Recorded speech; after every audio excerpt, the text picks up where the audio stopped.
apa yang ditemukan dari hasil riset yang Anda lakukan? Oke, alhamdulillah dari penelitian kami ini bermula di tahun 2017, kalangan habaib itu bernama Alidin Assegaf yang didatangi oleh para peneliti Jepang ingin meneliti tentang para keturunan Rasulullah di Indonesia.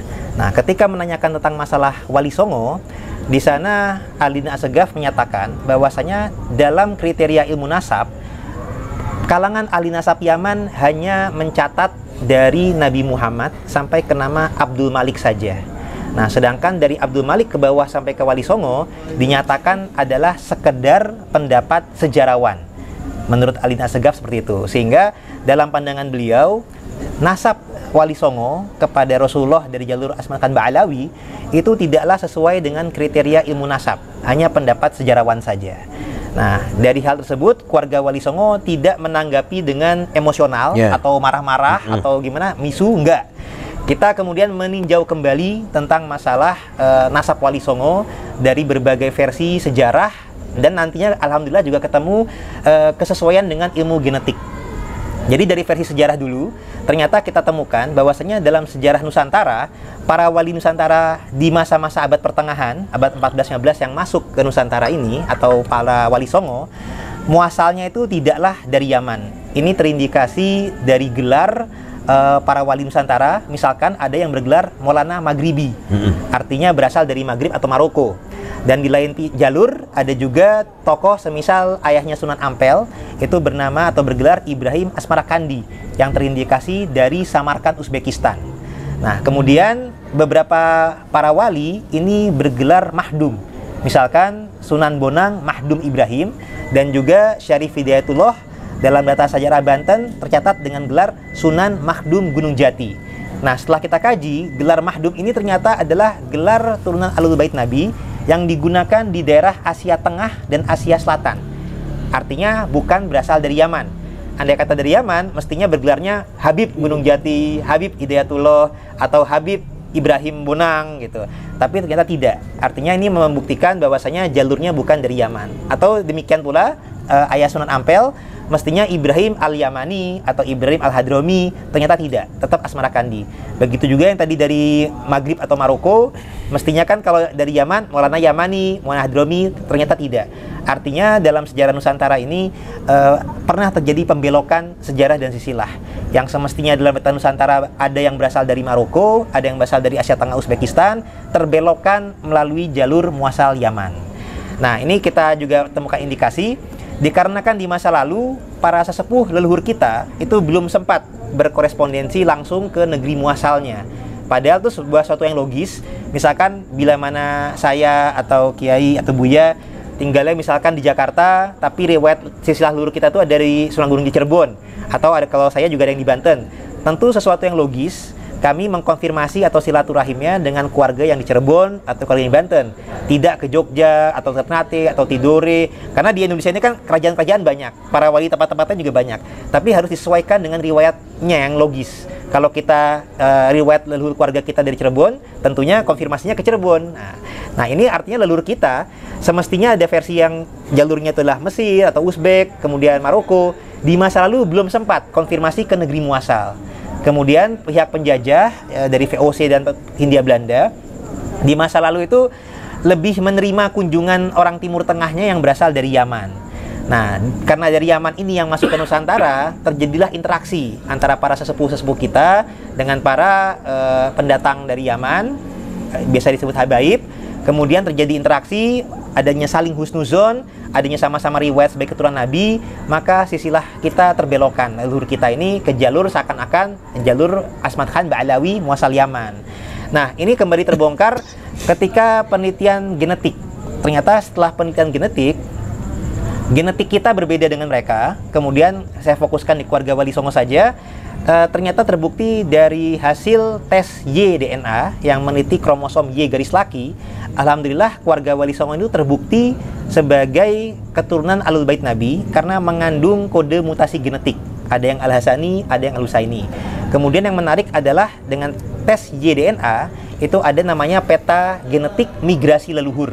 Nah, peta genetik migrasi leluhur ini tercatat adalah dari Hijaz atau Arab Saudi, kemudian pindahnya ke Irak, Iran, kemudian pindahnya ke Asia Tengah, Uzbekistan, kemudian ke Asia Selatan, India, Pakistan, baru ke Asia Timur dan Asia Tenggara, Nusantara. Sama sekali tidak melalui Yaman. Andai kata melalui Yaman, versi Wali Songo sebagai keturunan Yaman itu tercatat ada versi 9 leluhur yang ada di turun-temurun di Yaman, ternyata tidak terdeteksi.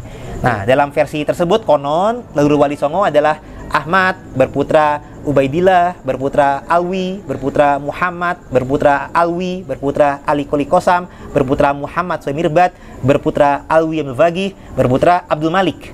Nah, 9 generasi yang turun-temurun di Yaman, andai kata betul, semestinya dalam tes DNA akan terdeteksi ke Yaman.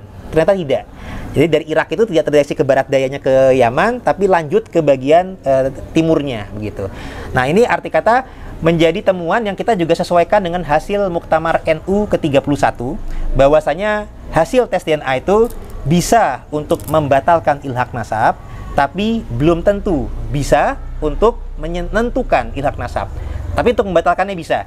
Arti kata ketika terkonfirmasi genetik Wali Songo itu terbukti sebagai zuriat Nabi, tapi tidak berasal dari Yaman, maka berarti yang terbatalkan adalah versi silsilahnya keluarga Wali Songo melalui Asmat Khan Ba'alawi muasal Yaman.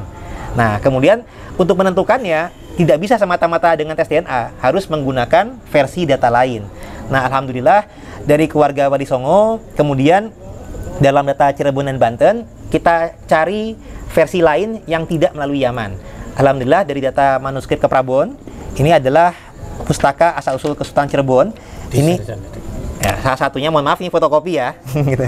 Ini merupakan manuskripnya dari pihak Keprabon yang waktu itu dengan atas izin almarhum Pangeran Hempi Raja Keprabon diterjemahkan dengan Pak Muhammad Mukhtar Zaidin. Ini sudah diterjemahkan manuskrip ini dan sudah masuk di Perpusnas.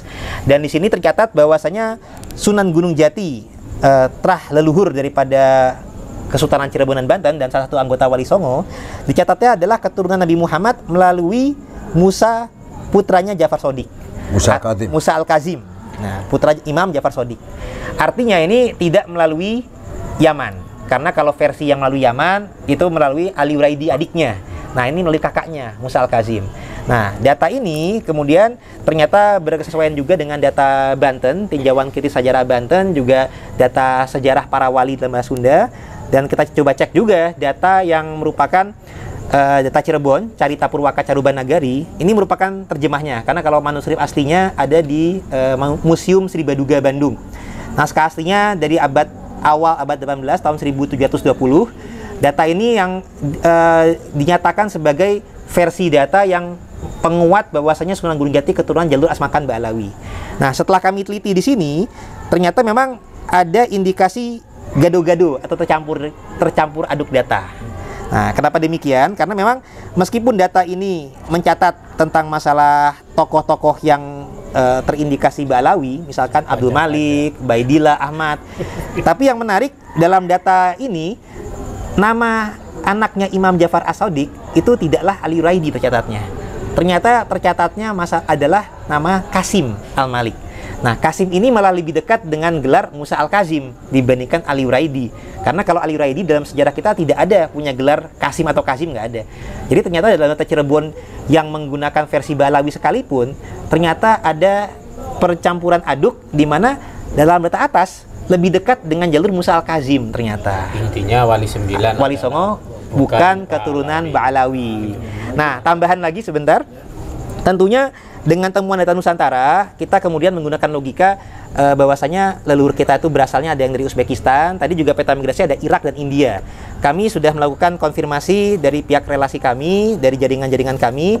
Alhamdulillah sudah ada pengajuan isbat nasab dan alhamdulillah sudah terisbat. Ini adalah isbat nasab dari Irak dan ini juga dari India. Ternyata bahwasanya Wali Songo sudah resmi memang terutama Sunan Gunung Jati bukan keturunan Ba'alawi Yaman tapi dari jalur Al-Bukhari, Al-Kazimi, Al-Husaini. Nah, tentang Asmat Khan itu juga ada indikasi kesesuaian karena memang dari India tadi, tapi Asmat Khan-nya bukan pada Abdul Malik Ba'alawi, tapi pada tokoh leluhur yang bernama Hussein Jalaluddin Al-Bukhari yang pindah dari Uzbekistan ke India atau Pakistan. Nah, kemudian ada riwayat juga menjadi menantunya Kubilai Khan, sehingga mendapatkan gelar tersebut. Tapi gelar tersebut tidak dijadikan kebiasaan menjadi nama marga, karena di sana pun juga kita disebutnya tetap dengan gelar atau marga Al-Bukhari, Al-Kazimi, Al-Husaini. Nah, ini juga yang sudah kami latinkan dan sudah kami hadiahkan juga kepada Buya. Nah, ini adalah silsilah Sunan Gunung Jati yang versi Al-Kazimi Al-Husaini. Sedikit tambahan, bahwasanya data yang sudah kami lontorkan ini mungkin saya bacakan juga atau saya sebutkan bahwasanya nasab daripada Syarif Hidayatullah Sunan Makhdum Gunung Jati itu adalah bin Syarif Abdullah bin Ali Nurul Alam bin Jamaluddin Akbar Al-Husaini bin Makhdum Nasiruddin bin Jalaluddin Husain, kemudian bin Ahmad Kabir bin Husain Jalaluddin bin Ali bin Ja'far bin Muhammad bin Mahmud bin Ahmad bin Abdullah bin Ali Al-Asqar bin Ja'far Az-Zaki bin Imam Ali Al-Hadi An-Naqi bin Imam Muhammad Al-Jawad bin Imam Ali Ar-Ridho bin Imam Musa Al-Kazim bin Imam Ja'far As-Sodiq bin Imam Muhammad Al-Bagir bin Imam Ali Zainal Abidin bin Imam Husain bin Imam Ali bin Abi Thalib yang menikah dengan Sayyidah Fatimah Zahra binti Rasulullah Muhammad Sallallahu Alaihi Wasallam. Nah, data ini sebagaimana tadi kami sebutkan merupakan kolaborasi dan kolaborasi serta hasil isbat nasab dari Nakib Internasional yang sesuai dengan manuskrip Nusantara yang versi lain dari jalur Yaman yang sesuai dengan hasil tes genetik. Nah, sehingga apabila ada pihak-pihak lain yang ingin mengingkari atau mengcounter, tidak cukup kalau hanya dari sekedar perbandingan adu data naskah saja. Karena kalau kami sudah mengkolaborasikan antara naskah genetik dengan isbat kesaksian daripada Nakib Internasional. Nah, kalau menggunakan data naskah saja, misalkan ada yang merasa, oh ini datanya kalah tua, ada data yang lebih tua lagi. Nah, data yang lebih tua, kalau tidak sesuai dengan peta atau hasil genetik, maka sama saja tidak bisa kita terima. Jadi apa yang disebut sebagai data primer dalam ilmu sejarah ini berbeda dengan data primer ilmu nasab. Dalam data primer ilmu nasab harus bersesuaian dengan hasil genetik juga. Di masa sekarang Allah sudah membuka kajian ilmu genetik, di mana ternyata ini dari tahun 2012 juga sudah ada penelitian di Timur Tengah. Ternyata dengan hasil tersebut kita bisa merevisi dan meluruskan sejarah dan silsilah, tentunya berdasarkan ijtihad ya. Nah, ijtihad ini bila mana benar, insya Allah Allah memberikan kita pahala 2. Bila mana salah, semoga Allah mengampuni kita dan memberikan pahala 1 bukannya dosa. Karena kita berupaya meluruskan sejarah dan silsilah, baik berdasarkan kajian sejarah, silsilah, genetik, dan juga logika juga tadi itu. Jadi demikian, isbat juga merupakan kesaksian dari luar, ini juga merupakan penguat. Jadi demikian masukan atau tambahan informasi dari kami. Assalamualaikum warahmatullahi wabarakatuh.